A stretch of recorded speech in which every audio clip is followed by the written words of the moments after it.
Hello, you guys. How are you doing? I do all right. I've been in a crazy place up here. Um, the best way I'm finding to deal with the things that go randomly through my mind or emotionally upset me is to look it up and then talk on here about it because I can watch myself and learn. So, boy oh boy. Always when I'm doing a video, I start yawning. Care seekers. This is an article I read about creating boundaries, how to set boundaries as a care worker, okay?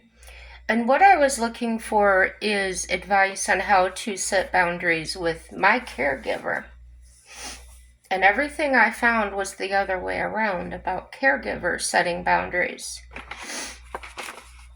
So I thought this may be a good topic to talk about. Because as a client or as a patient, you most certainly do have the right to set boundaries.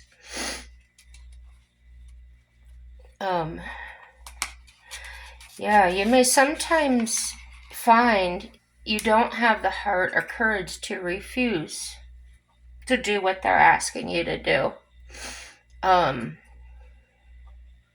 Maybe they're asking you to go to the bathroom in a different way, or not get out of bed, or to get out of bed, asking you something that you're really not comfortable doing because it's not something you would normally do.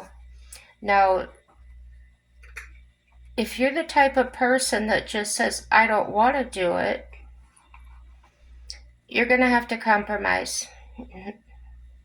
And I'm coming from both positions. I have worked as a caregiver, and I am a client of a caregiver now. So I could see both sides. And no, my situation's not like yours. Yours isn't like mine. Everybody's is unique. But how we handle it can be kind of similar.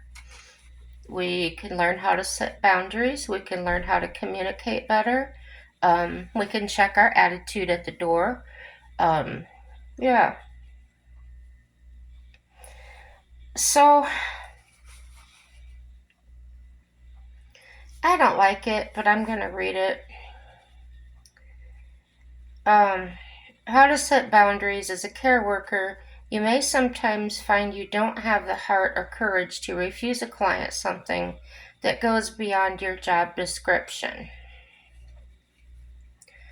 That has happened to me a couple of times. As I've said in other videos, I was asked to come work for them on my day off, or stay longer, or walk the dog. And I just set my boundary and said, absolutely not. Okay, so here I'd like to ask a question. What to do when the caregiver is the one crossing boundaries? The article says, do not do favors for clients that are above your job scope, okay? Ensure that they understand and respect that you're the only one, or you are only there to do specific things that are officially stated in your contract. I have worked with some caregivers with the same company that I worked for, and there were a few of them that had the attitude. They would come into the office with attitude, swinging their finger in the air and saying, oh, Miss So-and-so expects me to do blah, blah, blah, and I just ain't doing it. Well, you have the right. If it's not on the care plan, you don't have to do that. If I was there and it was something as simple as empty the wastebasket next to her bed where she throws her tissues at, I would probably do it. Just to me, that's a common sense thing to do as far as health and cleanliness and whatever else. No, it's not specifically listed there. Why would it be? Now, if you were in a housekeeping position for that client, then absolutely would take out the garbage and clean and everything like that. But no, as a nurse's aide, in that situation, I would not be expected to. But if I didn't and the client complained about it, I might get a talking to. So respect everyone all the way around and respect your job and respect yourself. And by saying that, I'm not saying you've got to take over shifts for people or do other people's work. No way. Just get some balance in there. The article says, do not do favors for clients that are beyond your job scope. Well, that's what I was just talking about. Ensure that they understand and respect that you are only there to do specific things that are officially stated in your contract. Absolutely. Okay, I was adamant about what her job entailed. And I ensured if she could perform the work. And all went okay during the interview. But what was holding me back, like when you interview somebody, you have a peaceful feeling, and my feeling was just on edge and would not go away. Of course, my mind, my inside gut is screaming, hold up, hold up. And I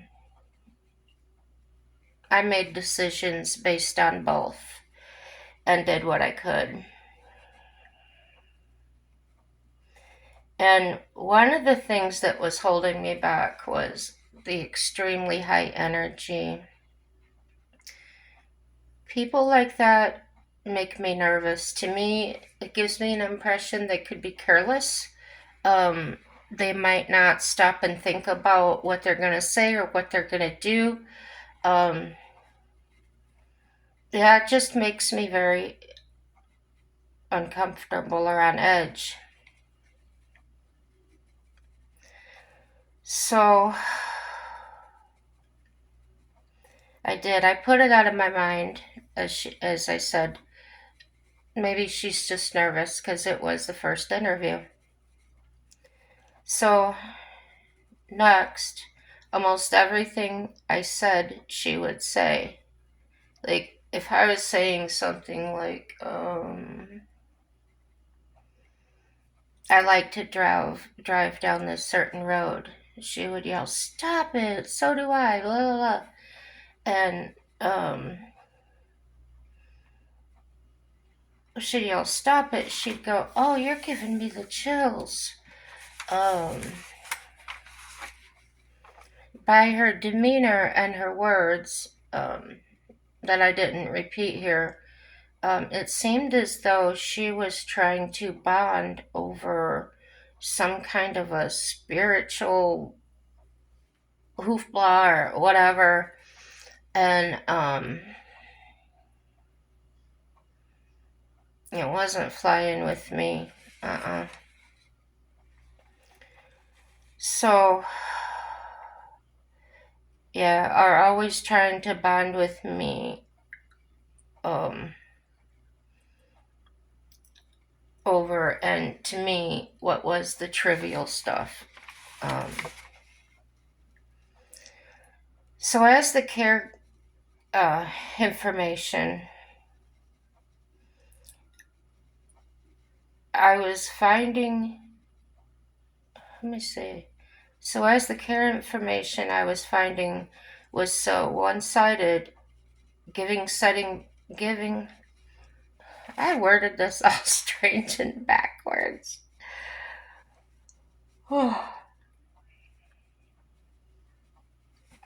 Okay, what I'm reading this as, the caregiving information that I had, okay, when I was comparing it and was finding and so on, was giving the setting boundary as a caregiver, where was all the information on setting boundaries as the client of a caregiver. I said that at the beginning of this.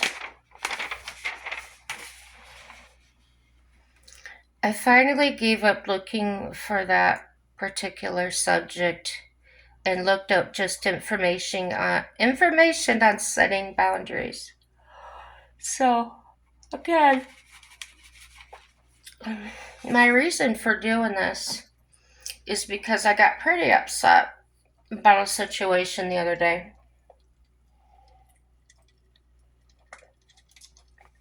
that occurred in my home between myself and a caregiver.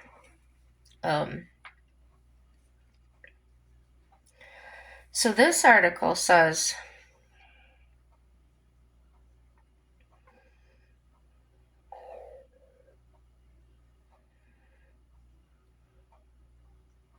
I'm not there yet. I'm still talking as myself now. It says, I looked up just information on setting boundaries, so the generic form of it, not so particular. Now, to set boundaries, first identify what you need to feel safe and respected in your relationship. And I had done that. I would say, do not ask me questions about this or that. Basically, stay out of my head is what I was saying. I told them what could happen if they did that. And these are all warnings and things that my therapist and I had figured out together. So I had a very good idea of how to protect myself, how to prevent the outbursts or raging to happen. And so whenever I met someone that had to be in my bubble, so to speak, or in my home, that was one of the things I would speak immediately or communicate immediately is, please don't ask me about my past. Please don't talk about these subjects. And they seemed to me subjects that were kind of easy to avoid. They weren't like something you would normally bring up in general conversation to an acquaintance or yeah. We'll get into it a little more. So, then communicate your limits clearly and assertively while being open to discussing any discomfort that may arise. Did all of that. Okay, then I found this article called The Science of People. Gives us 8 ways to draw the line politely. Now, as you all know, politely doesn't work with all people, but we'll get into that too. And this article is a little bit strange to me. Some of the information seems kind of, I don't know, old, mundane, outmoded, but it might be good. That just might be my perspective, and I could be off on that. So here it is anyway. They give us 8 ways to draw the line politely. You can set boundaries around emotional energy, time, personal space, sexuality, morals and ethics, material possessions and finances, and social media. I didn't write all those categories down and what they said about them. Like I said, you can just type in the science of people and it should come up for you. Okay, then it says boundaries can be set with family, friends, romantic relations, co-workers, and strangers. Now, I'm going to add caregivers and medical workers as well. Basically, anyone that I may interact with for a period of time. And it seems to be given that a lot of people will just accept what a doctor says or what they do because they have respect or reverence for them and things like that. I learned a long time ago, do not accept that.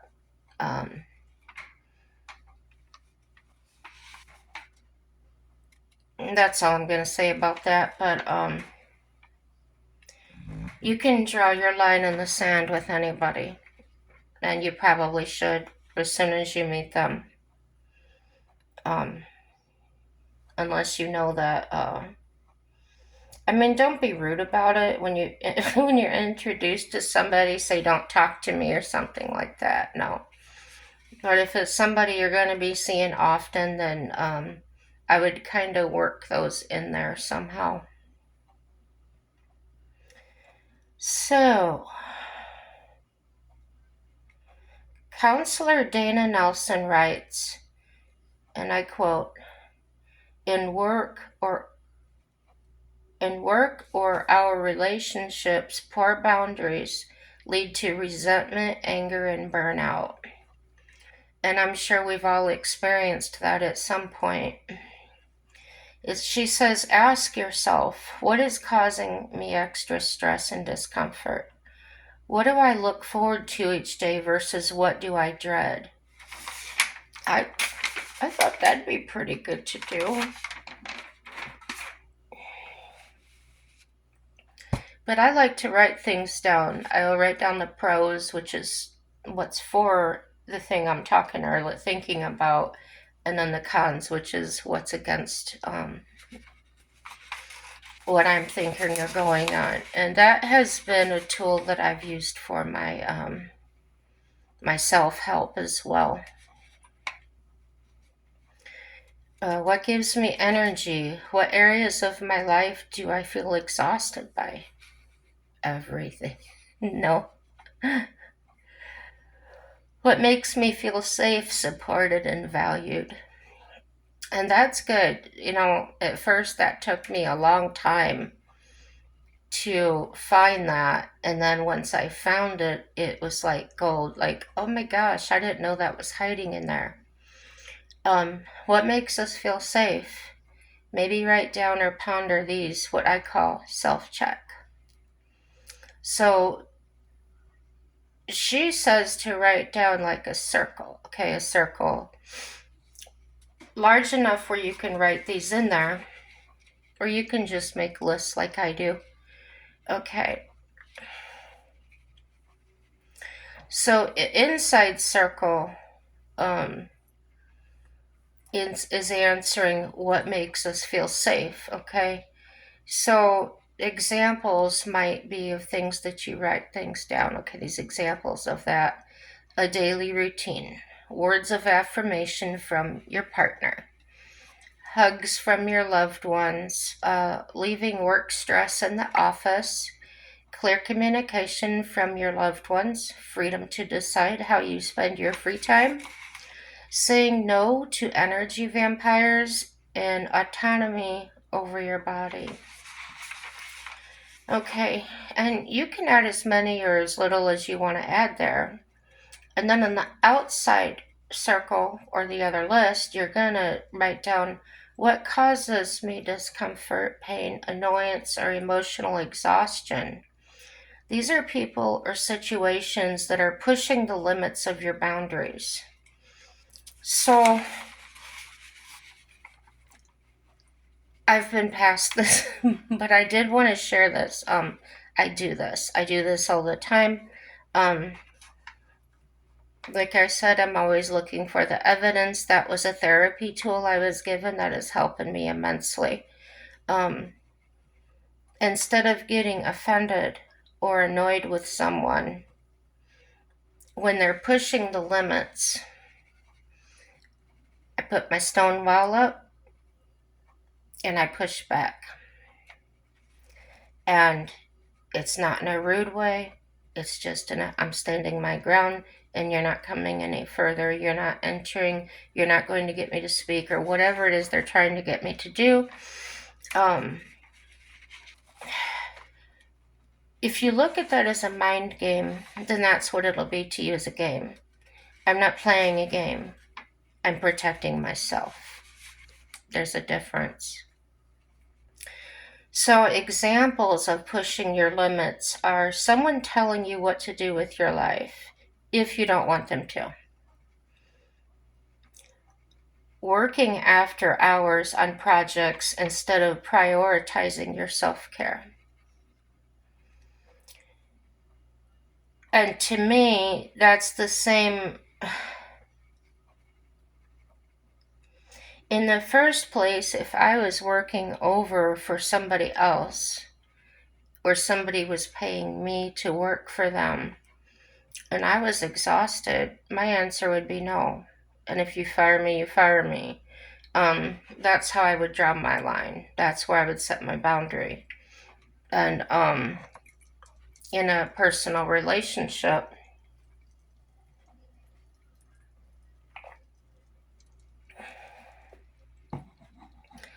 in old relationships, ex-boyfriends and things, I never went back. They wanted to get back together or something like that. No, what's broken is broken. And if somebody was spending too much time with somebody else or whatever, and I was never a nag type person or tell somebody what to do, but if they were doing me wrong, I would look for all the signs of that, and if it was truly wrong, then I would generally say to them, you either want to be with me or you don't. But you're not going to threaten me or say, well, I'll leave you, because I'll let you go. Because if you don't want to be here, I'm not one to chain you here. I'm not your keeper. I'm not your zookeeper. You know, go do you. So that's another way that I learned to set boundaries. Worrying about what certain people think about you. I don't know if there's too many people doing that nowadays. That's why I thought this may be outmoded or old. But it is possible. I mean, there's lots of people in the world, and there could be a lot of people still thinking that way. Okay. Someone always asking you to borrow money. Well,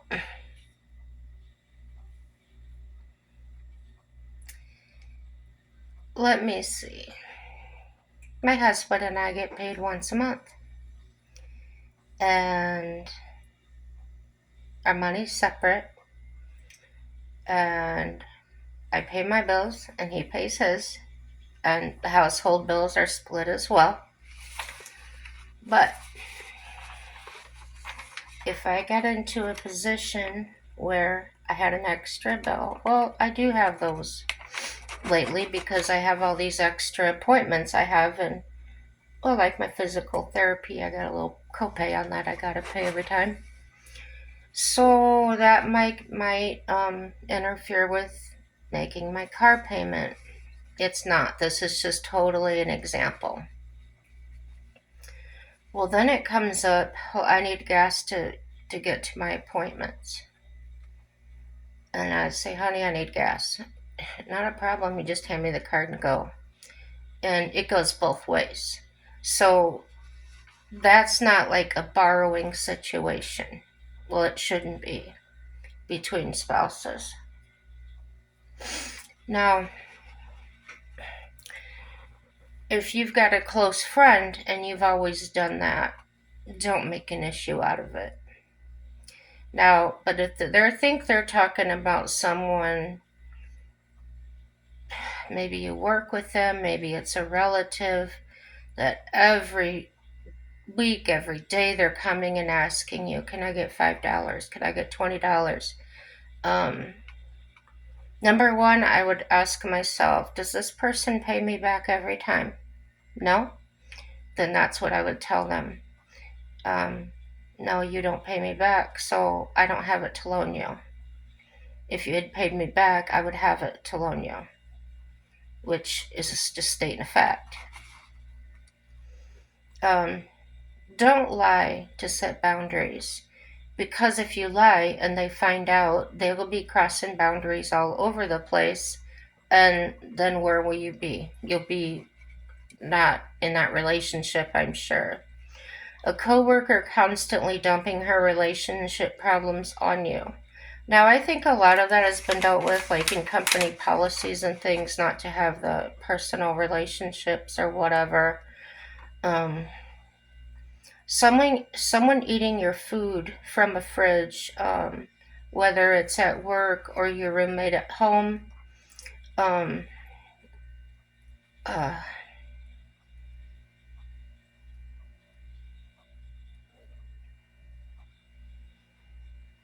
Someone controlling who you talk to or hang out with. No. Strangers touching you without asking. Acquaintances asking deep or intimate questions about your life. So here's where that kind of played in with a caregiver I had years ago. She would play so nice to me and ask me a question or something, and then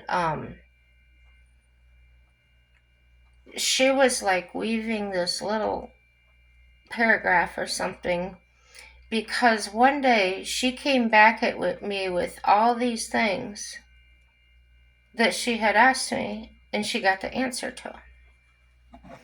And she formed it into some type of weapon of destruction or something. I don't know what it was.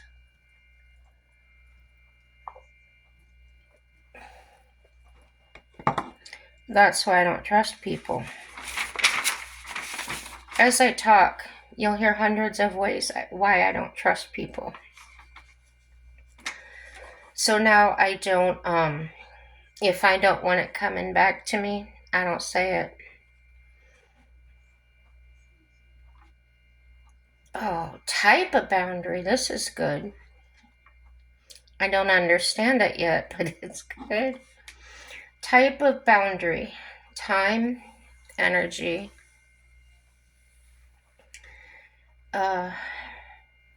Reiterate and uphold your boundaries. Emotional dumping, personal space, conversational. Don't be afraid to say no. Comment, mental, material, and social media.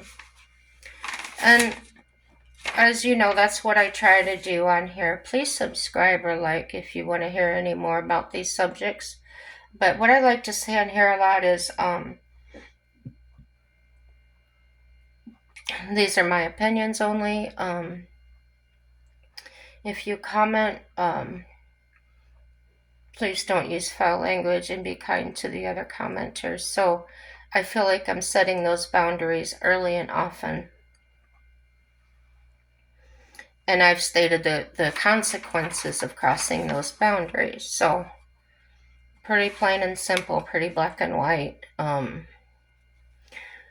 So I found a little something different, and I returned to that. I read to you guys a lot off of Psych Central, PSYCH Central. And this article was written by Chantel Padmore, and it was medically reviewed by Jacqueline Johnson. I can't read my own writing. SSYD. I'm sorry if I'm messing up your title. I'm not meaning to.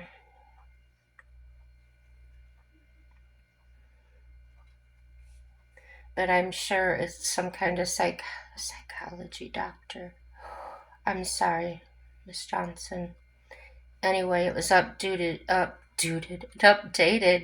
June 3rd, 2021. And Psych Central, this Jacqueline writes, says it gives 10 ways, her article gives 10 ways to build and preserve better boundaries. And a lot of it I skipped over, but I do recommend going and checking this out if you have trouble setting boundaries or wanting to know if you're crossing boundaries. Yeah, it's really good.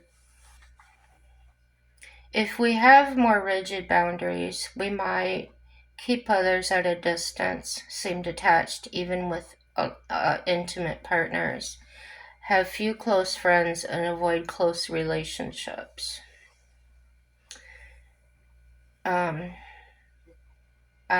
We have softer boundaries that are open. We might get too involved with others' problems, find it difficult to say no to others' requests, overshare personal information with others, and seek to please others for fear of rejection. If we seek a more balanced sense of boundaries, we might share information appropriately, not too much or too little, understand your personal needs and wants, and know how to communicate them. Value your own opinions, accept when others tell you no. And, these are physical, sexual, intellectual, emotional, and financial sometimes. And like on here, I share what I think is relevant. I don't share anything personal that will harm me in any way. I don't share anything financial or yeah. Just be careful out there. And I've seen a lot of people nowadays that maybe meet someone online or in person that are very good con artists, and they marry people even, and then they take them for everything they had. It's very sick world.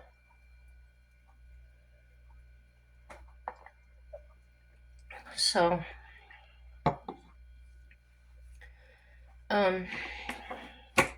if you're women or men and you like to find and marry people to get money or ulterior motives, anything but the intentions of settling down and having a family, even if it is just the two of you, I would say keep going somewhere else. Find somebody like you that would like to live the same way you do.